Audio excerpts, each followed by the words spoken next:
नमस्कार भक्तों, जय मां पद्मावती, जय गुरुदेव। वैदिक पंचांग के अनुसार साल का आखिरी सूर्य ग्रहण 2 अक्टूबर को लगने जा रहा है। वहीं इस दिन पितृ अमावस्या भी है।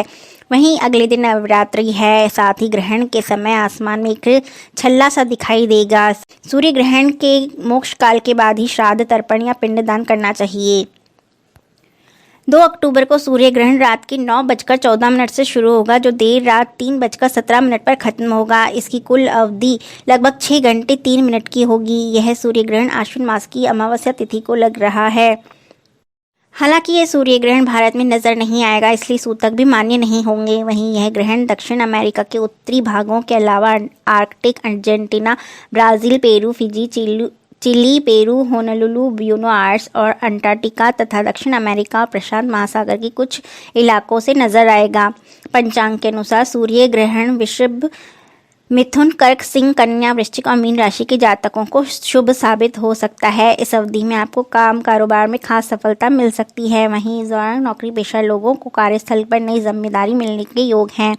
साथ ही परिवार के सदस्यों से कोई भी शुभ समाचार मिल सकता है। वहीं बिजनेस में आपने जो निवेश किया है उसका आपको अचानक से लाभ मिल सकता है। साथ ही इस दौरान आप कोई वाहन या प्रॉपर्टी खरीद सकते हैं।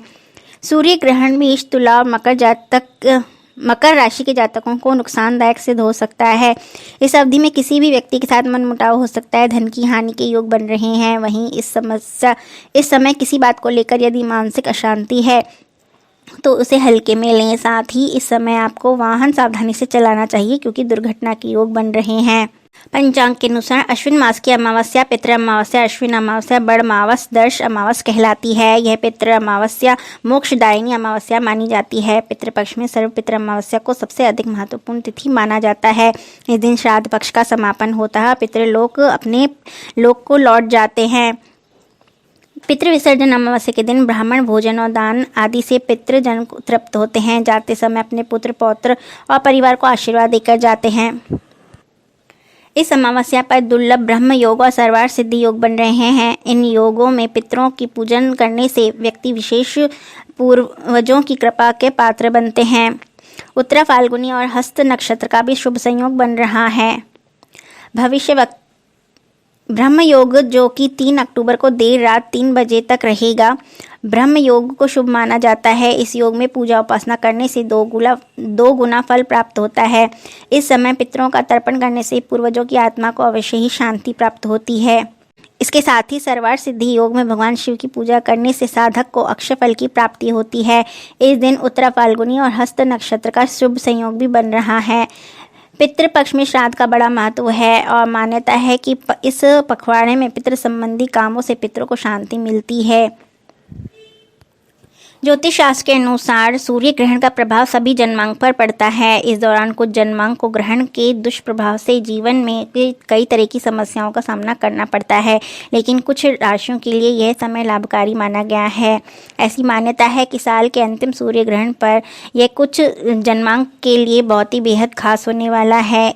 इसलिए 1 से 9 तक सभी सूर्यांक के उपाय यह कर सकते हैं।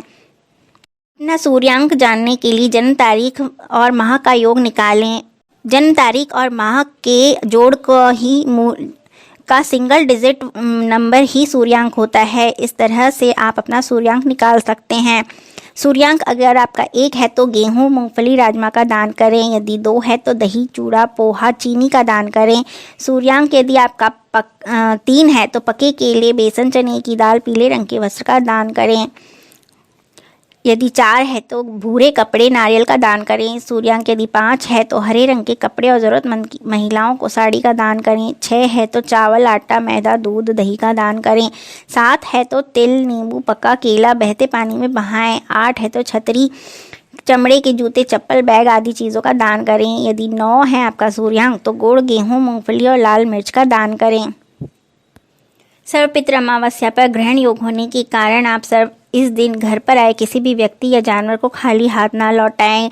गरीब और ज़रूरतमंद को इस दिन खाना ज़रूर खिलाएं। भूलकर भी किसी का अपमान नहीं करें। ऐसा करने से पितृ नाराज़ होते हैं, पितृदोष भी लगता है। भोजन करने से बचना चाहिए। मसूर दाल, अलसी आदि चीज़ों का सेवन नहीं करना चाहिए। ग्रहण के दौरान इसके शुरू होने से 12 घंटे पहले सूतक लग जाते हैं। इस समय भगवान की पूजा अर्चना नहीं करनी चाहिए। साथ ही मंदिर के दरवाजे, मूर्तियों को भी नहीं छूना चाहिए। गर्भवती महिलाओं को इस दिन विशेष रूप से सावधान रहना चाहिए और काटने छाटने से बचना चाहिए। घर के अंदर ही रहना चाहिए। शास्त्रों में ग्रहण को अशुभ माना जाता है। कहा जाता है कि इस दौरान भगवान को भी कष्ट होता है और नकारात्मकता हावी हो जाती है। इसलिए पूजा के स्थान और खाने आदि को ढक कर रखें, जिससे कि आपकी पवित्रता बनी रहे। इस समय खाने पीने से बचना चाहिए। धार्मिक मान्यता के अनुसार ऐसा करना अशुभ माना जाता है। ग्रहण खत्म होने के बाद पूरे घर में गंगा जल का छिड़काव करना चाहिए। इससे नकारात्मकता खत्म होती है और सकारात्मकता का वास होता है।